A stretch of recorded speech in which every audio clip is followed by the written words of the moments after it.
my name is Phyllis Plattner. I'm a painter. I teach at MICA, and I have for almost 25 years. Before that, I taught at Washington University School of Fine Arts in St. Louis. And I teach occasionally in a program for MICA in Florence, Italy. My own work is dealing with imagery based on old master paintings. When Rockville Art League asked me to jury the show, I was happy to do it. It's an extremely difficult job. The general level of the work is very, very consistent, and a lot of what you end up having to do is jury things out rather than jury things in. The watercolor category was, in a way, the most consistently strong, which is surprising because watercolor has the fame of being so extremely difficult to work with. In my own point of view, oil is much, much harder to work with than watercolor, even though watercolor's fame is that it's very difficult. And so just to say a few words about the jurying process and really about the art making process. When you're looking, a group of works like this fall into many, many categories, starting from very tight photorealism, going to looser photorealism, to observational realism, to mild abstraction, to complete abstraction, and then to design elements, and the mediums vary, as well as the kind of subject matter. What I'm looking for as a critiquer or as a juror is two separate things. The first one is what the intention of the work seems to be, and the second one is how well the artist has carried out that intention. So what the marriage is between the ideas that the piece communicates and the technical aspects that let that communication happen. I try to jury without bias toward category.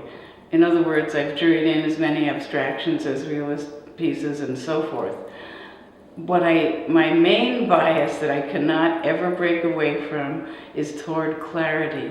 And that clarity is intention, even if it's subconscious on the part of the artist, because lots of times as an artist you work and you're not sure what you're after, but the level of intention has to come through in the painting itself, and it comes through via technical means, via the handling of the paint, the color, the shapes, the line, the edges, and so forth.